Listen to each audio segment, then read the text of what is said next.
Good evening, everybody. Welcome to Dr. Sharma Show. I'm your host, Dr. Sharma, and I'm double board certified functional nephrologist and metabolic health expert. So welcome, Dr. Gerd.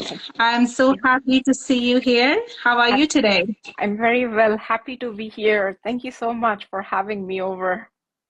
Of course, Dr. Gerg. So, could you tell us more about your background? I know you from our residency in Detroit. So, we were together and we both are nephrologists. And tell us more about your practice and where you are right now. So, it's been a long time. Yes, both of us, we graduated our residency 2011. So, I went on to do my nephrology fellowship after that, and then also a year of transplant nephrology training. Was in practice for 10 years, is a very interesting 10 years, an excellent learning time period. But then towards the end of my practice, I realized that 10-minute patient appointments were just not enough. So I just generally felt that I had so much more to offer, which I was not able to do in those 10-15 minutes, which were assigned for the entire patient evaluation. That just did not seem sufficient. And then during all these 10 years, with just the pace of life that we've had, the trainings, the calls, the weekend, working weekends, it sort of starts to take a toll on your own physical strength, on your own body. So I had a couple of health issues, some health scares, and I think that kind of pushed me myself towards this path of exploring yoga, meditation, alternative healing methods. As you learn more and more, you realize like how potent, how powerful some of these modalities are. So within a course of maybe like 3 or 4 years, I noticed a very, very big difference, not just in my physical health, in my like general physical capabilities, but also in terms of my mental, emotional stability, in terms of my mood, in terms of how my interactions were with other people, and just wellness in general. So I thought that was something very, very powerful, tying together with a medical background. So that combination of Western medicine and some of these holistic measures, they kind of form a very powerful tool, and a tool which should be shared with everybody, and everybody should benefit from that. So I just made this transition last year. So it's only towards the end of 2024 that I decided to give up my conventional practice, and I have moved towards this more wellness and integrative medicine route. So we'll see how this goes. That's fantastic. I feel like I am walking on the same path with you. We graduated together and we practiced for over 10 years. And I also left my conventional medicine practice last year and went on to get functional medicine certification. So I'm applying those principles in my practice. And I think more and more people who are in conventional medicine, who have practiced for so many years have seen that you are really not giving any benefit to the patients. Like we are controlling symptoms by giving them medications, but really not addressing the root cause of the problem. Right. So that's what, pivoted us, and we are called as unicorns. But I have seen that more people, more in our industry are going into integrative functional medicine route to find those answers for their patients. So thank you for sharing your journey. Tell us more about, like, you are practicing yoga, you are a wellness coach, and you are applying those energy body medicine into the practice. So what exactly is the pranic body? What is the energy body, and how does it interact with our physical health? Okay.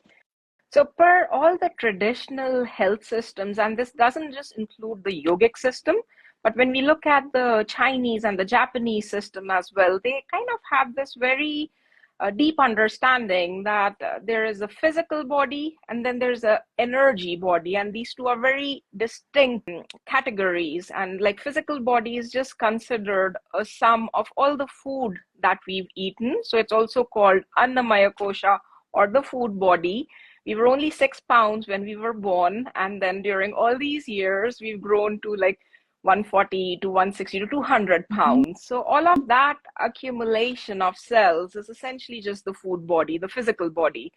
But in order for this physical body to function, for this to be powered, there's a source of electricity which is required.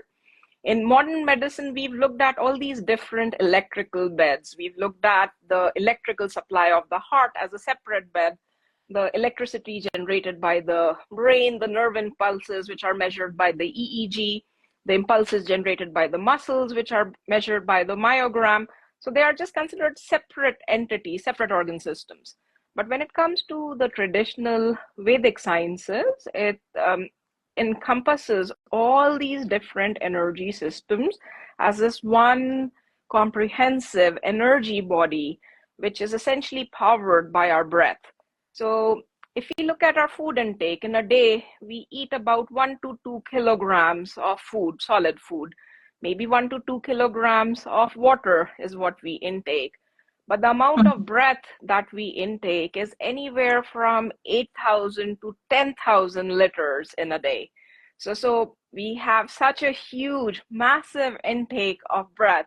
And that's something that is really ignored by Western medicine. There's not a lot of emphasis placed on the importance of breath and how that affects the overall well-being. And that's where this energy, this concept of energy body, pranic body becomes very important, which is just the sheath, which is the electric circuit, the bioenergetic circuit of the body, and it's powered by breath.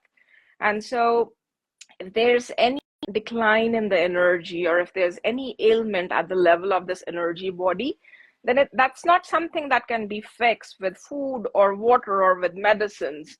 That's something that can only be fixed with proper breath control and breathing techniques. So that's kind of what all these ancient traditions, they say, and that's how the practices are designed to sort of work at the level of the physical body and at the level of this pranic or energy body. Wonderful.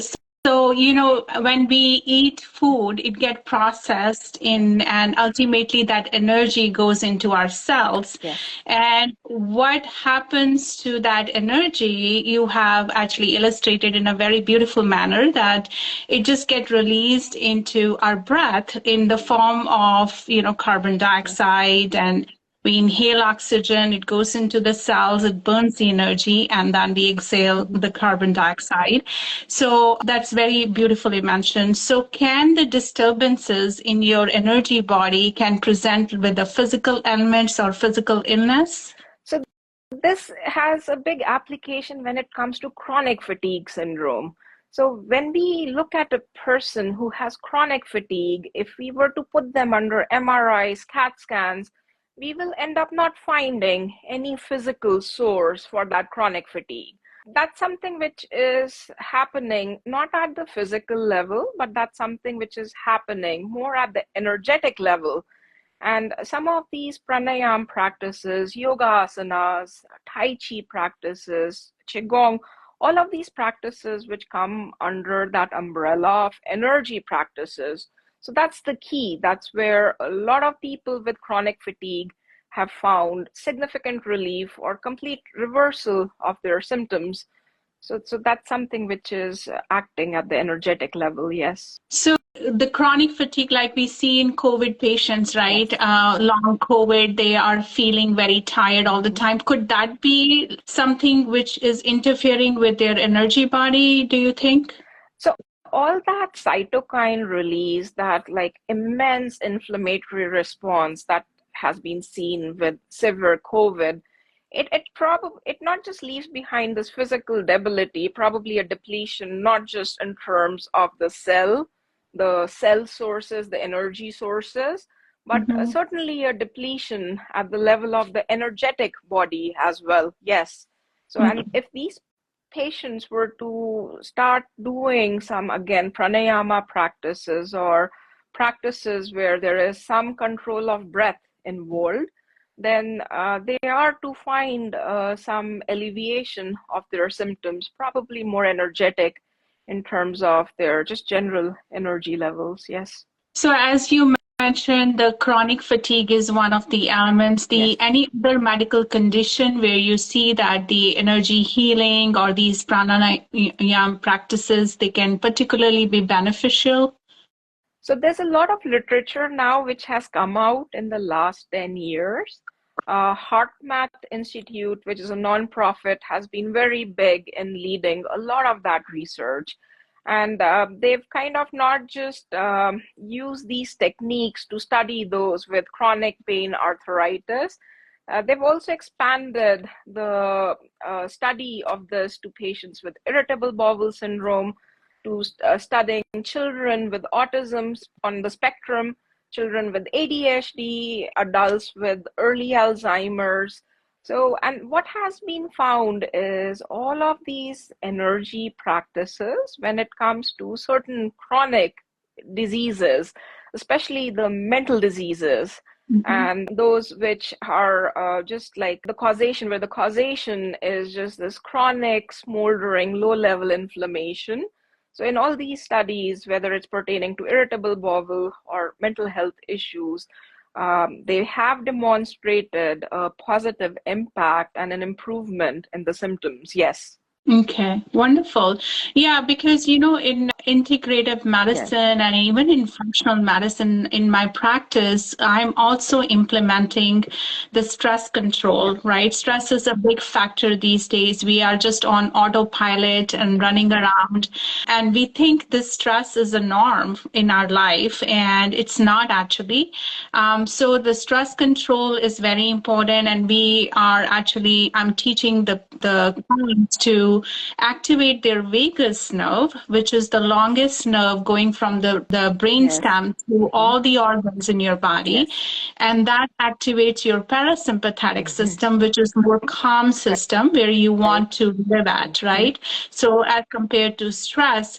So do you believe that in new world, in like how can we incorporate these practices or promote them in the conventional medicine world and help our patients even more? Would that be possible to integrate these things? Because we have never See, seen or trained in these areas in hmm, medical school. So probably you have gone through the same yes, experience in residency and fellowship. It's all about symptom right. control. So the shift needs to take Hmm. place. We all recognize that, but how do we approach it? So I think if this is just left to physicians or nurse practitioners or advanced PAs, I don't think that shift will happen, because all a physician in a clinic is granted is a 10-minute patient appointment. And for Right. something like this, it is more time intensive. And it certainly is more resource intensive, because you do need like a space, you need a teaching space or a teaching environment. Now this can be done remotely, which is excellent, is thanks to COVID that we have this technology and everything can be done online. But I think one of the ways to integrate that would be for all the clinics to recognize the importance and maybe collaborate with health coaches or with meditation practitioners or pranayama yoga practitioners who have mastered this and be able to offer that to their patients. So that's the only way I see that this could be publicized more widely with for more, yes. Yeah. I'm seeing actually more and more people, especially who are in integrative Yes, medicine, they are incorporating those health coaches, and yes, I think it's a very good idea, and it gives like more holistic approach yes. to clients as well. So, what are the some common ways you can tell people to cleanse and balance their energy body, and they can start doing it at their comfort of Home. their homes? So some of the very basic pranayama practices, they can be done by anybody. Anybody, whether they are walking, whether they are wheelchair bound, or whether they are bed bound. So these are some simple practices. A lot is available on the internet as well. So something like Nadi Shodhana, or what we call alternate nostril breathing, and Brahmari, or the bee breath pranayama. These are very two basic pranayama practices, which they do not take more than 15 minutes in the entire day. And that's something which can be done by children, adults, older people without any issues. If at all, they'll only be health benefits and absolutely no downside. But one of the other things to remember is while doing some of these energy practices, um, people don't realize that technique is very important. So many people, they would start doing a practice, maybe even a Tai Chi practice or something else, and then they'll give up very fast because they are like, this is not working. But then it is not working, not because the practice is not effective, but perhaps the technique is faulty. So, how long do you think when people start practicing it or learn the nice technique, when would they start seeing those results? Like, how long does it take for them to actually see the benefit of doing all Benefit. these techniques? So I think there's a little bit of a gradation then when it comes to techniques. So I learned yoga at a fairly young age when I was in my grade school, and then I watched my mother. Like my mother, like she's also a yoga practitioner and also a pranayama practitioner. So I would just like kind of observe her and try to do the same things. But even in my case, just with the alternate nostril breathing or with the bee breath, I never really noticed a good, like a noticeable change. And that was again partly because the technique was faulty. But when I actually learned a Kriya practice, this was through the Isha Foundation, this was back in 2020. Um, and it's a powerful Kriya practice. Kriya essentially is, again, energy work, and it just incorporates 2 or 3 different pranayama practices into a sequence. And that's what a Kriya is. So each master will impart their own Kriya, which is just a certain sequence of 2 or 3 practices combined. And that was so intense, and it's called an initiation because during that event, the guru, the master, they are kind of able to sort of like spread out their electromagnetic field. So we all know that when our heart beats, when there are electrical impulses around the heart, we all generate this electromagnetic field because of that electricity which is moving. And that's something which can be captured within 3 to 4 feet. In a normal person, we have this electromagnetic field which can be measured by powerful magnetometers at a distance of 3 or 4 feet. Mm-hmm. But if this is done in the presence of a long-term meditator, somebody who is a long-term regular meditator, or a master, so that field can be measured up to 15, 20 feet away. So they Wow. somehow expand their electromagnetic field. And that's where that initiation becomes powerful, because you're kind of in that space where you are, like all of us are sensitive to that. We all have our antennas to somebody else's electromagnetic field. When we walk into a room, if someone is very angry, we can feel that tense Yeah. air. If someone is very happy, we can feel the joy in the air. So that's what it is, the electromagnetic field. If someone is very energetically intense, if they're vibrating in a higher state of energy, it's very palpable again. And that kind of helps you sort of imbibe that process a little bit better. And my experience was like after that initiation was complete, I could not get up for 2 hours. I could not stand Wow. for 2 hours. And then I think within a week, I felt a lot of very noticeable changes. It's just in terms of the way of thinking. So that constant chatter in the mind, right? Our mind is habituated to these thoughts of constant comparison, competition, constant criticism, that that self-talk, Mm-hmm. that just went away. With it all it took was a week. Yes, within a Wow. week. That's So very nice. Thank you for sharing that. Because I can feel your energy. I don't know if the physical presence is important for Mhm. those electromagnetic energy, but even like I'm talking to you over the phone and you're miles away from me, Yeah. and we are about like 2 or 3 feet apart on the phone, Oh, I can still feel your energy. okay. Oh, well, I- thank you. Is that Yeah. is that possible? Uh, Like we do I know about Reiki, right? yes. So they sometimes they don't touch you, but Yes. you can still, manipulate the Yes. energy body of the client. How does that work? So this everything comes down to the wave energy. So again, because there's electricity moving in the body, it generates these magnetic waves. And when I'm talking to you, although we are like so many thousands of miles apart, but just the speech itself is generating some sound waves on I your see. end. And I Hmm. think that's how and I'm just a novice in all of this, so I'm kind of not even at the grade school level yet. But during all these courses, during some of the more advanced courses, they were online, and the gurus, the masters' presence being so strong, so immense, and it's not just something that I felt. It's the same experience of thousands of meditators that I know, and during all these years, these last 5 years, I've seen meditators who had various forms of chronic ailments, mostly arthritis, back pain issues, and some with very severe asthma issues, chronic bronchitis. And I've kind of seen their progression, their transition.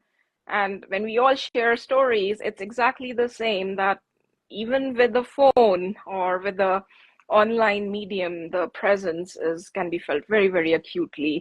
So that kind of energy transmission certainly happens, and I think Reiki masters as well. They are very just attuned to the energy, the waveforms, and anybody who's actually mastered this, they're probably able to manipulate that to some extent.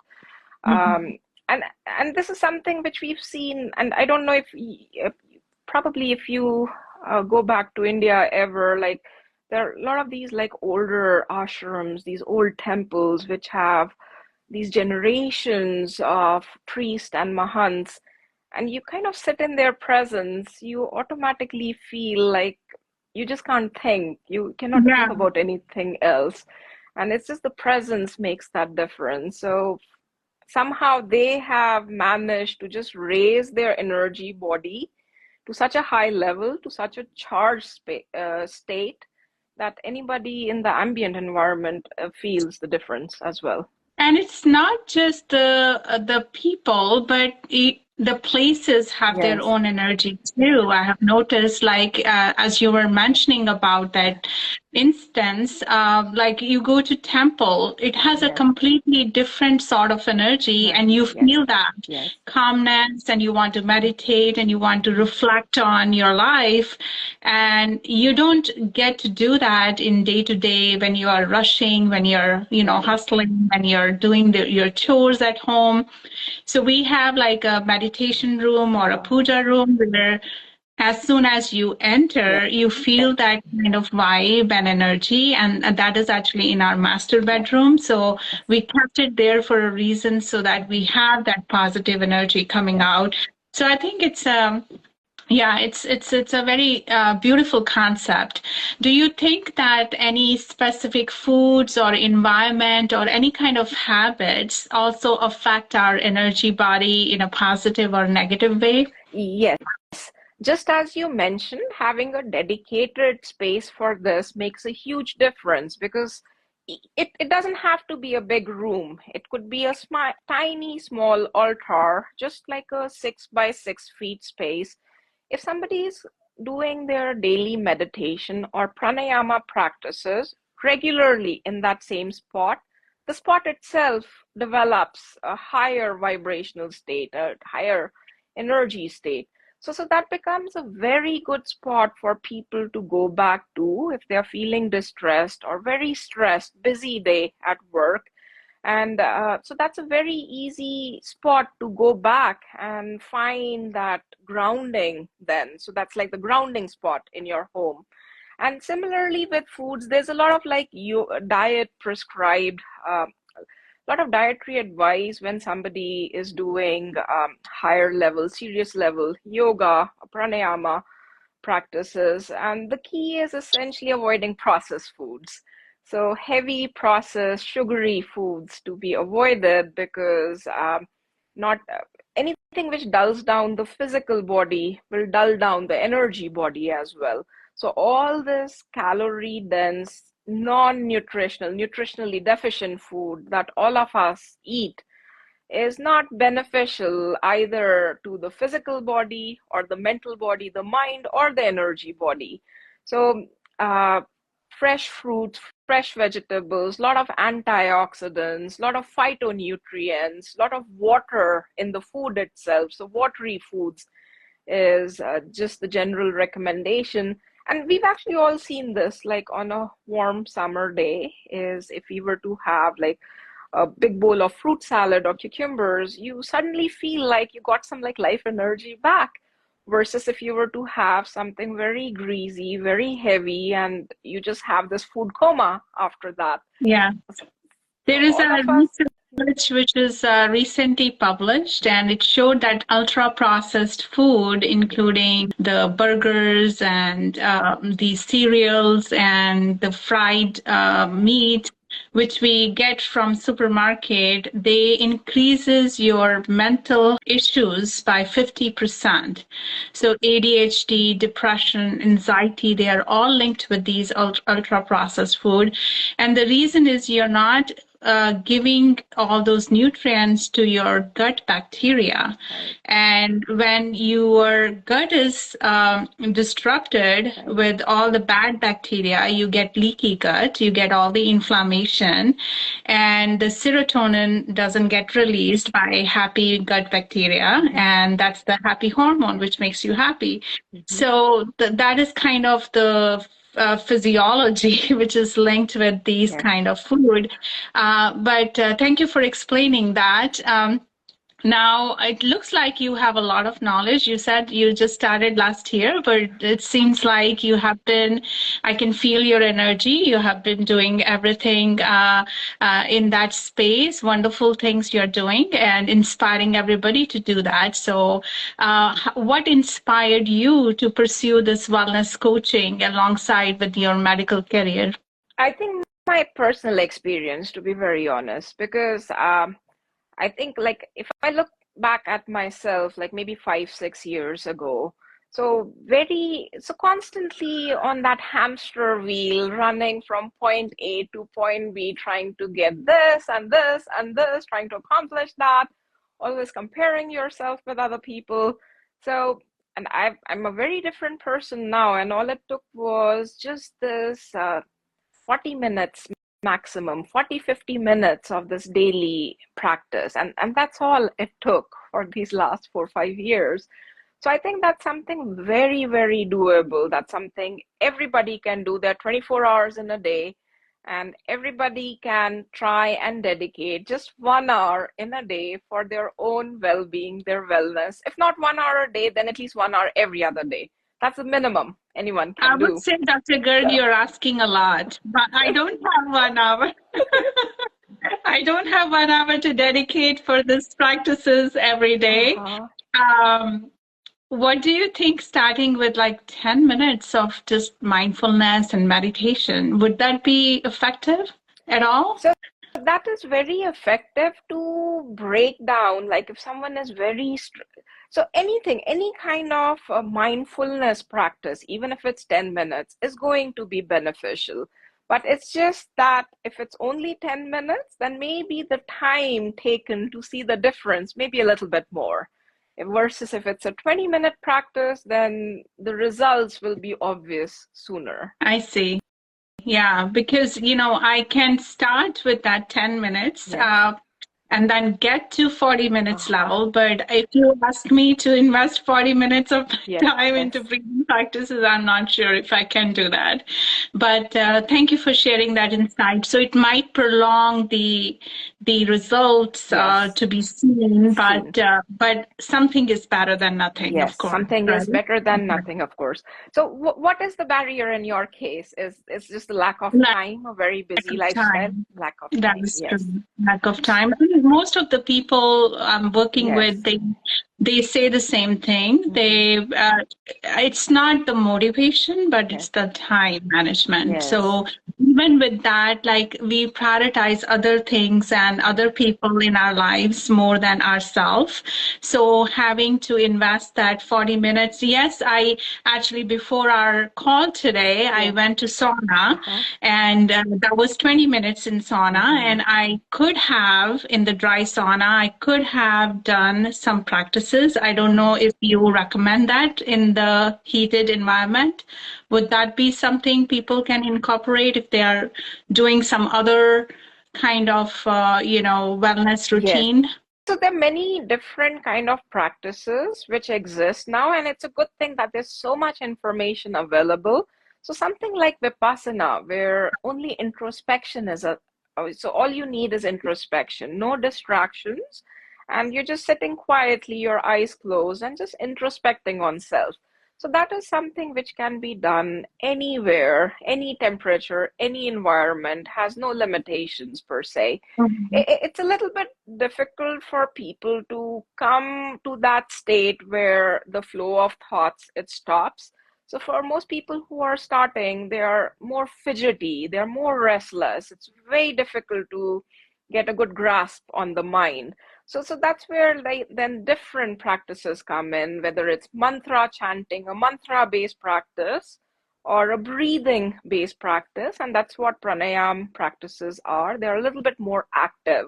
So when you're doing some active movements, active inhalation of breath, then breath holding for a certain count, then exhalation for a certain count, it becomes more engaging. Yeah. And then Yeah. it's easy to draw the focus because people are busy counting the number. They're just busy counting the breath count essentially. So then the mind automatically is pulled away. But yes, even 10-15 minutes of just like sitting quietly with eyes closed. And even research shows that the brain waves, when somebody is awake and sitting with eyes closed, the brain wave pattern automatically reverts back to the more calming alpha waves the minute like the sensory input from the eyes is shut down. So that we know that the brainwave pattern goes to a more relaxing waveform. So it's very beneficial, yes, whatever time people get, and maybe like exploring some of these different types of practices, maybe even trying these different types of practices and picking the one which sort of suits their situation, which suits their temperament, and which they feel kind of they'll be able to keep up with. Right. So I actually was teaching my 9 years old about boxed breathing. So 4 breaths, you go in, Mhm. you hold it for a count of 4, and then you exhale at the count of 4, and then you hold it again. So that's kind of a complete circle of box breathing. And I think that is a simplest Mhm. exercise which kids and young adults can start Yes. with. Anything else you can recommend or demonstrate? Any breathing exercises they can start with? So the easiest one is Om chanting. So um, why Om? Because A, U, and N are considered the three primordial sounds. So when a baby is born, these are the only three sounds a baby can make is A, U, and N. So and the combination becomes Aum. So Om chanting, there's a lot of data on this as well. This is all well researched that just uh, Om chanting for 21 times in a day, especially in children, has been shown to treat ADHD as well as Ritalin. And there are one or two non-randomized trial, but like observational trials where they even perform better than kids who were given the Adderall or the Ritalin. So there's definitely proven benefit to chanting. It's a very long exhalation, and you engage your entire core during The Ah begins from the very like base of your abdomen. So below the navel Mm-hmm. is where Ah is generated. As you Mm-hmm. say ooh comes up to the thorax, and comes to your throat area. So you kind of engaged all your respiratory muscles from the very bottom of your diaphragm, bottom of your abdomen, all the way to your upper intercostals, the clavicular muscles. So that's probably the easiest and the most effective is Om chanting 21 times a day. Very nice. Can we do that and end this session with the Om chanting? End this session with Om chanting? Yes, let's do that and Let's do that. Okay. show them how to do it. So, and one of the things with all the pranayama practices are they should always be done on light stomach conditions. So for Okay. anybody to see any benefit is if somebody were to intend to do this immediately after a meal, first of all, they won't be able to really do that. And even if they do, they will not really benefit from it. I So, see. so either 3 hours after a full meal, or at least an hour and a half after a snack or a fruit or a beverage. That's kind of what's considered a light stomach condition. And that's really the only prerequisite.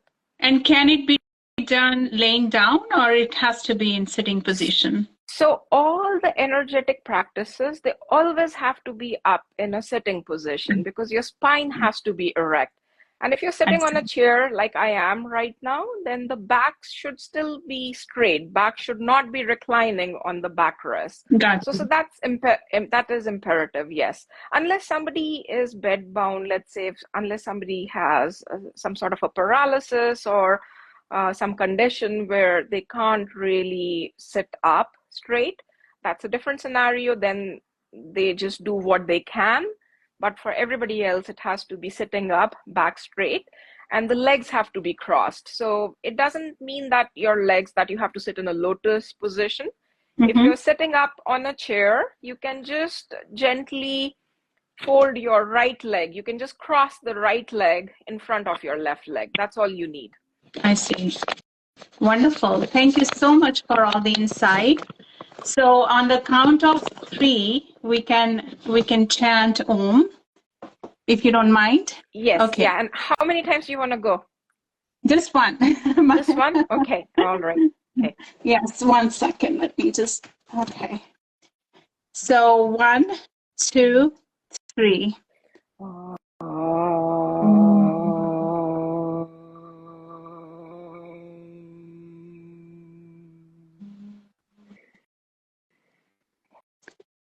Thank you so much, Dr. Garg. It was such an amazing discussion, and I hope everybody had taken some notes.